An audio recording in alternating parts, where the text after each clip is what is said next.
Hello friends, कैसे हैं आप लोग। आई एम श्योर आप लोग अच्छे होंगे। मैं भी अच्छा हूं। दोस्तों, मैंने लास्ट वीडियो में आपको बताया है कि अगर आपको समझ नहीं आ रहा है आपको क्या करना है एंड आप 4 जून का वेट कर रहे हैं, तो आप मेरा वीडियो ज़रूर देखें। उसमें मैंने आपको बहुत सारी चीज़ें बताई हैं। मेरा ये वीडियो बनाने का एक बहुत बहुत इंटरेस्टिंग पॉइंट है कि मेरे को इस बार मेरे एक रिश्तेदार का मैसेज आया एंड उन्होंने पूछा कि अभी मेरे पास कुछ फंड्स हैं, मुझे कौन से स्टॉक्स खरीदने चाहिए। तो सबसे पहली चीज़ है, with all these questions I am realizing कि हम जो रिटेल इन्वेस्टर्स हैं, we are getting smarter with time. जैसे कि जितने भी जो स्ट्रॉन्ग प्लेयर्स है, एफ आई आईज है, डी आई आईज है, फंड मैनेजर्स है और न्यूज़ रिपोर्टर्स हैं, जो जितना बोलते हैं कि हम जितने भी रिटेल इन्वेस्टर्स हैं सब बुद्धू हैं, पैसा लगाते हैं, ट्रेडिंग करते हैं, ये करते हैं, वो करते हैं। That might be right, but somewhere down the line a big chunk of retail investors are smart enough to invest their money and वो ऑपरेटर्स के चक्करों में नहीं पड़ते हैं, फंड मैनेजर्स के चक्करों में नहीं पड़ते हैं, अपना दिमाग लगाते हैं, they study, they research and then they invest. ठीक है। एंड जो मुझसे मेरे से सवाल पूछा है मेरे रिलेटिव ने, आई एम श्योर कि वो भी जो मैं स्टॉक्स बताऊं उनको बताया है। उसके बारे में वो डायरेक्टली आंख बंद करके इन्वेस्ट नहीं करेंगे, वो देखेंगे, सोचेंगे, रिसर्च करेंगे, अपना दिमाग लगाएंगे, उसके बाद ही इन्वेस्ट करेंगे। And I think that is the right way to invest. Until आपको बिलीव नहीं है उस स्टॉक में, तो आप उस स्टॉक से पैसा नहीं बना सकते। आप ये मेरी बात लिख के ले लीजिए। देखिए क्या होता है ना कि अगर आपने कोई स्टॉक सुन के समझ के लिया, ये मेरे साथ भी हुआ है 4-5 years बैक, देन मैंने अपनी गलती से सीखा and then have never done the same thing. कि अगर राकेश झुंझुनवाला भी मुझे बताते हैं या टीवी पे बताते हैं कि मैं ये स्टॉक खरीद रहा हूँ, या there lot of reports that come that we study, जिसमें हमें पता चलता है कि विजय केडिया सर ने, राकेश झुंझुनवाला सर ने या रामदेव अग्रवाल सर ने ये पर्टिकुलर स्टॉक लिया है, I do not buy that stock because until I do not read, research and understand the story of the stock, I will not buy, चाहे कोई भी आके मुझे बोले। तो आप लोगों की भी यही होना चाहिए कि अगर आपने रिसर्च नहीं की है और अगर मैंने ही कुछ बोल दिया है और आपने आंख बंद करके ले लिया है, that is not how you should invest in stocks. क्योंकि अगर मार्केट में वो स्टॉक ऊपर चला गया तो अच्छी बात है, लेकिन अगर वो मार्केट में स्टॉक नीचे चला गया तो आप घबराएंगे, बिकॉज आपको आगे पीछे की स्टोरी नहीं पता है, पैनिक करेंगे एंड क्या पता पैनिक में आप बेचे भी and then you will lose a lot of money. तो आप सोच समझ के किसी भी स्टॉक में इन्वेस्ट करें। ठीक है। देखिए, आप धीरे धीरे समझ में आएगा आपको। Of course everyone loses money and then only they learn. Ramesh Damani sir ने एक बहुत अच्छा इंटरेस्टिंग फैक्ट बताया था, एक स्टोरी बताई थी उनके लाइफ की, कि उनके फादर ने उनको $10,000, मैं ये बोल रहा हूँ करीब 20-25-30 साल पहले की बात है, उनको दिया। उन्होंने बोला कि उस टाइम पे वो यूएस मार्केट में थे, यूएस कंट्री के अंदर थे, मार्केट में नहीं थे। तो वहाँ पे वो काम कर रहे थे। I think he was working in IT software and उनके फादर ने बोला कि आप ये $10,000 लीजिए, आप इन्वेस्ट कीजिए, अगर आपको अच्छा लगता है, आप पैसे बनाते हैं, दैट इज़ योर्स, एंड अगर आप लूज करते हैं तो no question asked. So he invested, but at that time he was immature, he was not aware about the market properly, and उन्होंने पैसे खो दिए।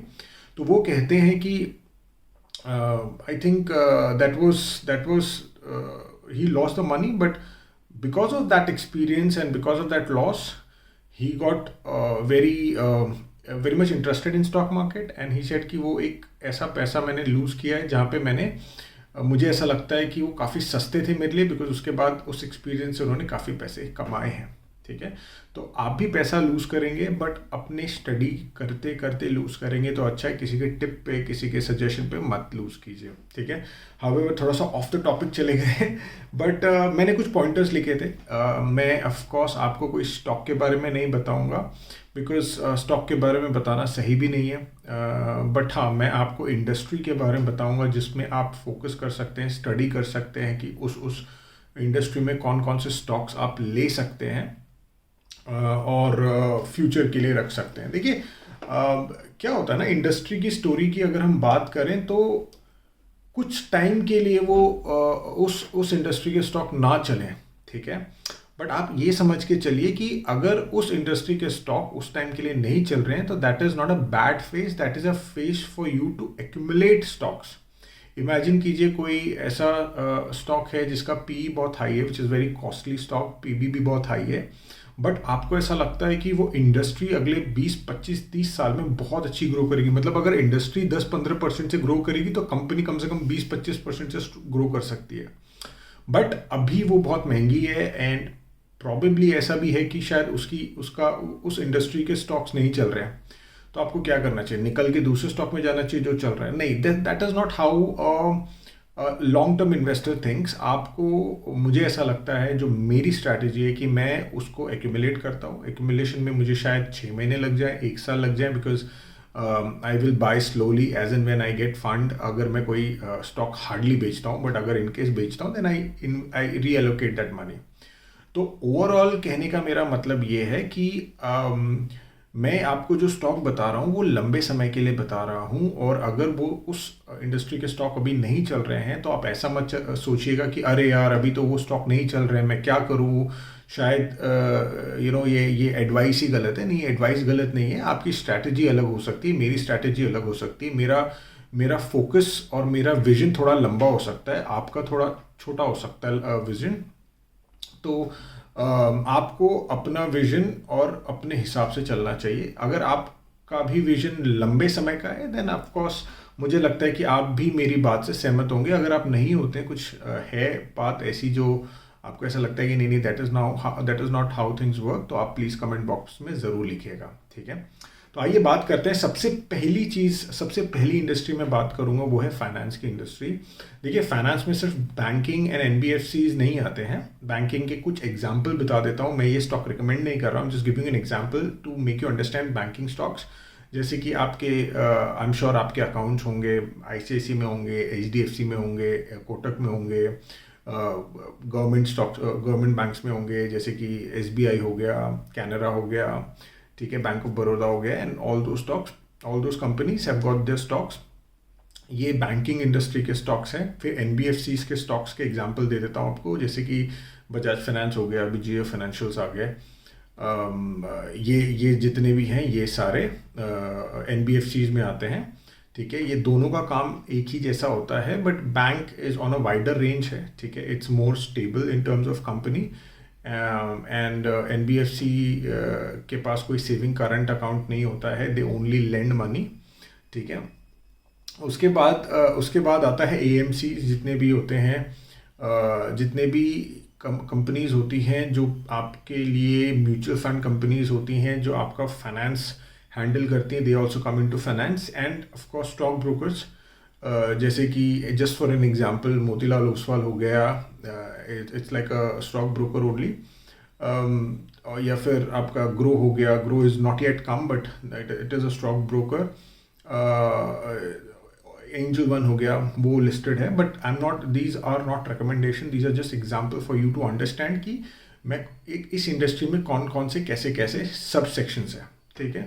तो ये जो इंडस्ट्री है ये एक लॉन्ग टर्म स्टोरी है इंडिया के लिए। एक छोटा सा एग्जांपल देके समझाता हूँ आपको कि देखिए, हमें जितने भी 77-78 ईयर्स हुए हैं टू इंडिपेंडेंस, हमने अभी तक जितना पैसा बनाया है, पैसा सेव किया है, हमारी जो जीडीपी है वो 3.5 से 4 ट्रिलियन के बीच में इन लास्ट 77-78 ईयर, जितने भी टाइम से हमें इंडिपेंडेंस से लेके आज तक। हम कह रहे हैं, हम एज इन की जो इकोनॉमिस्ट हैं, आईएमएफ है, आरबीआई है, हम कह रहे हैं कि हम अभी करीब अगले 10 साल में, ठीक है, उतना ही जितना हमने 4 ट्रिलियन 78 ईयर्स में बनाया है, उतना ही हम अगले 10 साल में बनाएंगे। तो इतना पैसा, पहली बात तो इंडिया ने देखा नहीं है कि भाई इतना पैसा हम कैसे क्या करेंगे, कहाँ आएगा, कहाँ लगेगा, बट ओवरऑल जब ये पैसा आएगा तो ये पैसा किसके पास आएगा और कौन डिस्ट्रीब्यूट करेगा? एट दी एंड ये पैसा आएगा बैंक्स के पास, एनबीएफसीज के पास, and they will only distribute these money, ठीक है। तो आप एक चीज़ बहुत क्लियर समझ के चलिए कि banking and NBFCs are going to be on long term story, ठीक है। एंड हम 8 ट्रिलियन पे रुक नहीं जाएंगे, of course we will be going to 12 trillion, we'll be going to 16 trillion, or probably we'll be going to 25 trillion also, in not of course short span, but in next 2-3 decades. तो मैं Ramdev Agarwal sir की एक बात सुन रहा था कि हमें पता ही नहीं है how are we going to react if we are going to get that money जो हमने 7-8 डिकेड में कमाया है, वो हम अगले एक डिकेड में कमाएंगे, तो वो कैसा होगा, how are we going to behave. But वो बात को साइड में रख के who is going to distribute that money, who is going to give you the loans, वो of course NBFCs and bank ही देंगे. ठीक है. कमिंग डाउन टू, मैंने एनबीएफसी और बैंक के बारे में आपको समझा दिया. Now coming down to brokerages and AMCs. देखिए, जब हमारे पास पैसे आएंगे तब हम लोन भी लेंगे एंड इन्वेस्ट भी करेंगे. ठीक है.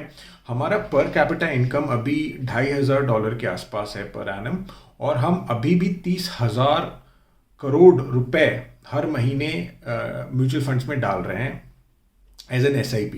तो आप समझिए कि जब ये 2,500, विच इज़ नथिंग, आज चाइना का पर कैपिटा इज़ 10,000. ठीक है. US का पर capita income is around I think around $70,000 to $80,000 per year के हिसाब से है. ठीक है. तो we are nowhere in terms of per capita income. Of course there is a high potential capability जिससे हमारा पर कैपिटा इनकम बढ़ेगा, which will come to $5,000 per year. जब वो वहाँ पे आएगा तो हमें पता ही नहीं कि जब हमारी इनकम डबल हो जाएगी तो हम कितना इन्वेस्ट करेंगे, कितना सेव करेंगे. ठीक है. बट हम इतना श्योर हैं कि जो ब्रोकरेजेस हैं, जो एएमसीज हैं, उनके पास पैसे बनेंगे, because more and more people are going to open the account, invest. And जैसे जैसे एजुकेशन आ रही है वैसे वैसे अगर आप पीछे के बैकलॉग देखेंगे, बैक रिकॉर्ड्स देखेंगे, तो आप देखेंगे कि कितने मिलियंस में एवरी मंथ अकाउंट ओपन हो रहे हैं and 30,000 crore rupees per month आ रहे हैं. एंड विजय केडिया साहब बोलते हैं कि ये तो बहुत छोटा अमाउंट है. He is expecting 30,000 crore per day आना चाहिए. ठीक है. हमारे जो पूरी पॉपुलेशन है उसके अंदर अराउंड 3% के आसपास लोगों के ही अकाउंट है, या लोग ही इन्वेस्ट कर रहे हैं. यूएस में ये जो परसेंटेज है दैट इज़ 40% से ज़्यादा है. तो आप समझिए कि कितना गैप है. ठीक है. एंड हम ऐसा नहीं बोल सकते कि अरे वो तो यूएस है, उनका कल्चर अलग है, हमारा कल्चर अलग है. That is not how things work. Of course culturally हम लोग अलग हैं, हम लोग खाना अलग खाते हैं, कब क्लाइमेट अलग है, बट एट दी एंड पैसे बनाने की भूख है वो सब में है. ठीक है. वो थोड़े कैपिटलिस्ट मार्केट में, हम थोड़े सोशलिस्ट मार्केट में हैं. But overall I think when it comes to stock market, things are going to be almost the same. We will be following what US is doing today. ठीक है. तो overall मुझे ऐसा लगता है कि फाइनेंस में बेटर फ्यूचर है. पर कैपिटा इनकम के हिसाब से, जीडीपी के हिसाब से काफ़ी ज़्यादा पोटेंशियल है इंडिया में. And on top of it मैं एक चीज़ सुन रहा था कि जो हमारे बजाज सर हैं, बजाज फाइनेंस के, वो बता रहे थे after getting to a market cap of around 4 lakh से ज़्यादा, मैं एग्जैक्टली नहीं जानता हूँ, बट 4 लाख करोड़ से ज़्यादा की मार्केट कैप में बजाज फाइनेंस के बजाज सर बोल रहे हैं कि हम लोग अभी तक हम लोगों ने 2.5% का ही पेनिट्रेशन किया है इंडियन मार्केट में. हमें अभी और करना बाकी है, अभी तो बहुत ग्राउंड कवर करना बाकी है. ठीक है. तो आप उस हिसाब से भी लेके चलिए कि अगर ऐसा इंसान जिसके पास पूरा डेटा है, who is living, sleeping, breathing, eating the data of Indian market, अगर वो ऐसा बोल रहा है, देन आई एम श्योर कि आपको सोचना चाहिए. ठीक है. But of course I am not saying you should invest in Bajaj finance. मैंने आपको खाली ये एक चीज़, एक इम्पॉर्टेंट, एक इंटरेस्टिंग फैक्ट बताने के लिए उनका नाम लिया था. ठीक है.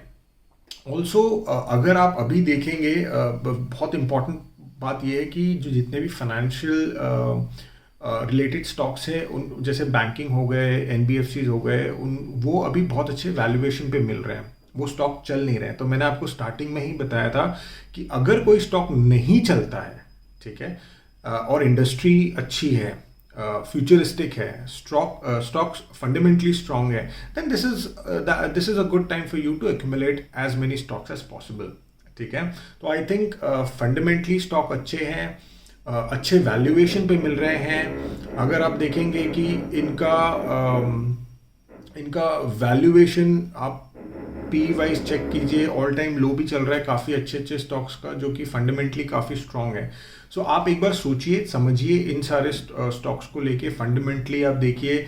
कोविड के टाइम पे जितने भी एनपीएस थे सब क्लियर किए गए हैं, और नई बुक फ्रेश शीट शुरू हुई है, जो कि कहते हैं कि अगले 5-10 साल तक कोई दिक्कत नहीं होने वाली स्टॉक्स में।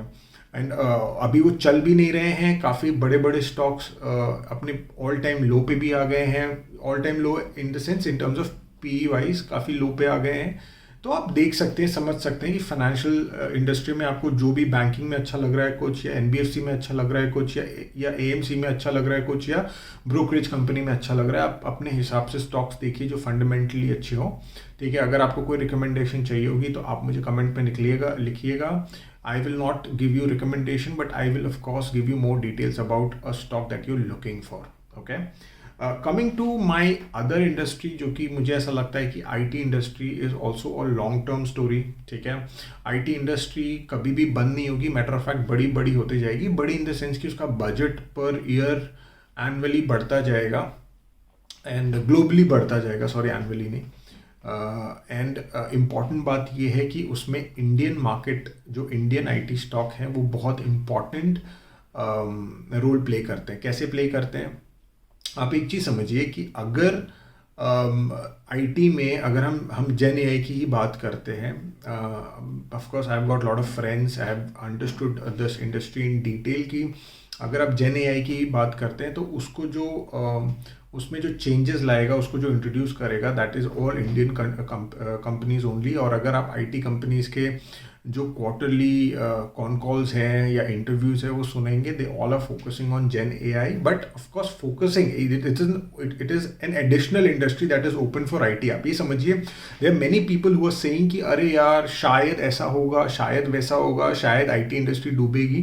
देखिए ऐसा कुछ नहीं है। मुझे ऐसा लगता है कि ये एआई जो है ये आईटी कंपनीज के लिए एक और वर्टिकल ओपन कर रहा है। ठीक है, banking is of course being supported by IT company, insurance, hospital industry, and there many industry that are being focused and help supported by हमारी आईटी कंपनीज जो हैं। बट अभी आप एक जेन एआई नया सेक्टर ओपन कर रहे हैं एआई आईटी कंपनीज के लिए। Of course there many people were saying कि अरे ये जो हम कोड कूली हैं, बेसिकली इंडियन आईटी कंपनीज के जो एम्प्लॉयज़ हैं उनको कोड कूली कहते हैं, बिकॉज जो यूएस में इनोवेशन होता है या किसी और कंट्री में इनोवेशन होता है उसका सपोर्ट हम देते हैं। लेकिन आपको एग्जैक्टली समझना पड़ेगा कि सपोर्ट हम देते हैं तो उसका जो एग्जैक्ट पूरा मेंटेनेंस है, पूरी चीज़ है, वो हम हैंडल करते हैं। वो ऐसा नहीं कि 4-5 मिनट की बात होती है, 4-5 महीने की बात होती है। It is N on going process. वो नई नई चीज़ें जो चीज़ इम्प्लीमेंट होती है वो चीज़ को वो लोग इम्प्लीमेंट भी करते हैं, हैंडल भी करते हैं, ग्लिचेस भी होते हैं। और कोई भी आप देखिए कि आईटी की कोई भी इनोवेशन होता है ना, अगर वो इम्प्लीमेंट होता है, सो एक से फॉर एग्जांपल अगर ये कोई बैंक है, ठीक है, और अगर बैंक को कोई हमने एप्लीकेशन दिखाया, उनको अच्छा लगा, ठीक है, सो वो अगर अप्लाई करते हैं तो वो जब खरीदते हैं उस एप्लीकेशन को, वो बहुत महंगा आता है। ठीक है, वो महंगा आता है तो वो लोग, जब बैंक होता है वो ऐसे नहीं समझता है कि मैं 1 साल 2 साल बाद बेच दूंगा। Of course they think about the fact कि मैं लंबे समय के लिए उस चीज़ को रखूंगा। ठीक है, तभी मैं आपको बता रहा हूँ कि अगर कोई बोल रहा है आपके हिसाब से कि नहीं IT is a short story, ऐसा कुछ नहीं है। IT is a long story and Gen AI is going to only help IT companies. और ये जो कोड कूलीज हैं वो कुछ हद तक भी अगर कम होते हैं तो उसका भी मेरे पास एक सोल्यूशन है। उसका मेरे पास ये सोल्यूशन है, मैं एक बहुत ही अच्छे आईटी के एक एनालिस्ट है उनको सुन रहा था और मुझे उनकी बात बहुत अच्छी लगी कि उन्होंने बोला कि जो स्मॉल कैप मिड कैप की जो कंपनीज हैं आईटी में, वो और भी अच्छा करेंगी, बिकॉज उनको अगर इन केस जेन एआई आता है to eat up lot of jobs from IT, these guys are going to only increase their productivity and reduce their cost। आप समझिए मैं क्या बोल रहा हूँ। देखिए अगर उनके पास 20 एम्प्लॉय है, ठीक है, 2 और कम कर देंगे, बट वो 18 एम्प्लॉय में भी 50-100 लोगों तक का काम कर सकते हैं बिकॉज ऑफ जेन एआई। ठीक है, तो productivity is going to increase because of Gen AI. और एंड मे बी जो भी इम्पैक्ट आएगा ऑफ लॉस ऑफ एम्प्लॉयमेंट और लॉस ऑफ प्रोजेक्ट्स, वो आएगा लार्ज कैप में ज़्यादा। ठीक है। तो वो उन्होंने बोला, ठीक है, मुझे उनकी बात काफ़ी अच्छी लगी, काफ़ी इंटरेस्टिंग लगी। तो उसका एक और जो हम सोच रहे हैं कि it is a threat to IT industry, then you can always think about this advice that he said कि small cap and mid cap are most likely to gain out of this change of AI coming into the action, ठीक है। and of course large cap is going to be little cautious, and आपको भी cautious रहना चाहिए, because I think that is a very valid point, ठीक है। उसके अलावा मुझे ऐसा लगता है कि फाइनेंस की तरह ही IT भी एक ऐसी इंडस्ट्री अभी है एट द मोमेंट जहाँ पे वैल्यूएशन थोड़ा कंफर्ट में आ रहा है। जितने भी आप देखेंगे, सबसे पहले तो IT इंडस्ट्रीज को हाई पी मिलनी चाहिए, I feel, because cash rich है कंपनीज, डॉलर में कमाते हैं, यूरो में कमाते हैं, ठीक है। एंड जब डेट नहीं है एंड फॉरेन करेंसी में कमाते हैं, देन आई बिलीव दैट उनको हमेशा हमेशा, मुझे ऐसा लगता है, वैल्यूएशन काफ़ी स्ट्रांग होनी चाहिए, जो कि अभी काफ़ी कंफर्ट लेवल पे आ रही है, बिकॉज पूरी इंडस्ट्री नहीं चल रही है, because of course people are saying कि बैंकिंग सेक्टर में ग्लोबली रिसेशन चल रहा है, तो ये चल रहा है, तो वो चल रहा है। हमारा जो लोन है, जो इंटरेस्ट है, फेड ने काफ़ी बढ़ा रखा है, जिसकी वजह से चीज़ें they are not in favour of IT companies, ठीक है। But at the end, as I said, that of course अभी अगर वो अच्छा नहीं कर रही है, this is the right time for me to buy, ठीक है। लॉन्ग टर्म की story I think it's intact, it's very good, and आपको समझना पड़ेगा कि Gen AI is a threat for a company, then stay away from that company. And if a company which is going to take Gen AI and enhance their productivity, then you should think about those companies, ठीक है। However, there is no particular stock that I would like to say, of course, इसीलिए कि I don't want to motivate you to buy a particular stock, but आप अपनी study ज़रूर कीजिएगा, ठीक है। लास्ट जो मुझे ऐसा लगता है वो है डिस्क्रिशनरी मार्केट, अभी जो कि कंज्यूमर मार्केट में आता है, कंज्यूमर इंडस्ट्री में आता है, जिसमें कंज्यूमर खरीदते हैं। देखिए, अब आप रोटी कपड़ा मकान, जब हम 2,500 पर कैपिटा इनकम से हम 5,000 पे जाएंगे, 5 से 10 पे जाएंगे, तो हमारा जो रिक्वायरमेंट है वो रोटी कपड़ा मकान नहीं रहेगा जो पिछले जो 20 साल पहले था। अब हमें चाहिए कि चीज़ें हाई क्वालिटी की चीज़ें चाहिए, अच्छा कंफर्ट चाहिए, ठीक है, फास्ट चाहिए। जैसे कि आज भी अगर आप डेटा केबल लेते हैं या इंटरनेट लेते हैं घर पे, तो आप वाईफाई लेते हैं। Wifi is costlier, technology wise is better, but आपको चाहिए, और हर घर में आजकल वाईफाई हो रहा है, ठीक है। आपको थोड़ी ना प्लग करना है, लैपटॉप PC यूज़ करना है कि नहीं। दूसरी चीज़ ये है कि आजकल जितने लोग एयरपोर्ट पे हैं, ट्रैवलिंग कर रहे हैं via plane, of course train से भी बहुत है, but the number of people travelling via airplane has increased. मैं विजय केडिया सर की बात सुन रहा था, वो बोल रहे थे कि it is now turning up like railway station, जहाँ पे इतनी भीड़ है, ठीक है। तो क्या हो रहा है कि they want to travel in comfort and they want to travel faster, they want to reach somewhere that they are travelling to faster than train, ठीक है। अगर और ये कैसे हो रहा है? ये तभी हो रहा है जब हमारी बाइंग कैपेसिटी बढ़ रही है, and we want things better for us, ठीक है। दूसरी चीज़ आप देख सकते हैं, जैसे कि मैंने एक छोटा मोटा एग्जांपल आपको बता दिया, आजकल AC ट्रेन हमेशा फुल रहती है, पहले भी फुल रहती थी, but this time when you see कि जो वंदे भारत है, ठीक है, उसका आप कॉस्ट एनालिसिस कीजिए, ठीक है, उसकी आप सीटिंग एनालिसिस कीजिए, जो कि 12 से 10 घंटे के लिए चल रही है, और उनका कॉस्ट देखिए, और ये देखिए कि वो स्लीपर नहीं है, दे सीटिंग अरेंजमेंट्स, ठीक है।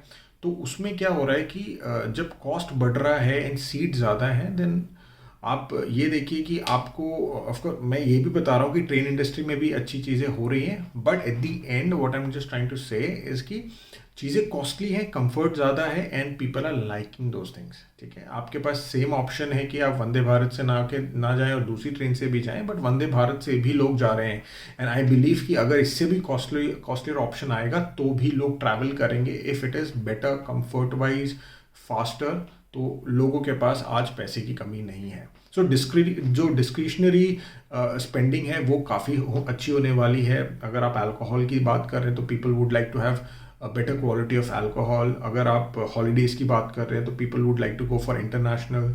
अगर आप होटल्स की बात कर रहे हैं तो अब लॉजेस हैं, but people would like to spend more on 4 star 3 star kind of hotels. तो आप अगर मैं आपको ये इंडस्ट्री समझा रहा हूँ तो आप इसके अंदर समझिए कि कहाँ कहाँ लोग अपनी स्पेंडिंग बढ़ा रहे हैं। अगर आपकी पर कैपिटा इनकम कैसी है उस हिसाब से आप समझ सकते हैं, आपके आसपास के लोगों के हिसाब से आप समझ सकते हैं, एंड अपनी आप खुद भी देख सकते हैं कि लोग डिस्क्रिशनरी स्पेंडिंग में क्या क्या हो रहा है। मे बी आप एक छोटा एग्जांपल ले लीजिए कि अगर हम राइस की बात कर रहे हैं तो लोग बासमती का कंजम्पशन देख लीजिए, ठीक है। अगर आप किसी और चीज़ की बात कर रहे हैं, maybe going to theatres, maybe travelling, maybe leisure में आप देखिए कि लोग अब कितना जाना चाहते हैं। पहले लोग कितना जाते थे, आजकल रेस्टोरेंट्स में लोग कितना जाते हैं, पहले कितना जाते थे। So all these things what I understand to and what I am just trying to explain you is कि this is also a long term story, ठीक है। आप समझिए कि आपको आपके हिसाब से डिस्क्रिशनरी स्पेंडिंग में आप कौन सी इंडस्ट्री, कौन सी कंपनी में लगाना चाहते हैं। बट ये जो 3 इंडस्ट्री है जिसमें फाइनेंस आता है, ठीक है, जिसमें आईटी आता है, और जिसमें ये जो डिस्क्रिशनरी स्पेंडिंग कंज्यूमर स्पेंडिंग है वो आता है। कंज्यूमर स्पेंडिंग में देखिए एफएमसीजी भी आता है, but I would not say that कि ये this is a long term story. But जो ग्रोथ आएगी, जो एक्चुअल चेंज आएगा, जो परसेंटेज वाइज ज़्यादा बढ़ेगा वो डिस्क्रिशनरी स्पेंडिंग में होगा। तो आप उस हिसाब से चीज़ों को देख के चलिए, ठीक है। इसके अलावा मेरी अगली वीडियो होने वाली है हमारी जो जीडीपी ग्रोथ आई है, विच इज़ अमेजिंग, बट उसको डिकोड करना बहुत ज़रूरी है, क्योंकि there many people who are saying against it कि ठीक है बिकॉज ऑफ इलेक्शन है, ऐसा है वैसा है। There many people who are saying कि ठीक है this is a very good thing, and इसको लेके हम कैसे आगे जा सकते हैं। Then I believe that we should decode it, because this is how we should go ahead, and rather than only talking about stocks we should talk about product picture जो हमें हेल्प करेंगी टू अंडरस्टैंड थिंग्स, एंड उसके हिसाब से हम analyse करके stock ले सकते हैं, ठीक है। और अगर आपने मेरा चैनल नहीं सब्सक्राइब किया तो सब्सक्राइब कर लीजिए, बिकॉज ऐसे जो इंपॉर्टेंट वीडियोज़ हैं, इंपॉर्टेंट फैक्ट्स हैं वो मैं लाता रहूँगा आपके लिए, ठीक है। मिलते हैं अगले वीडियो में। Thank you so much.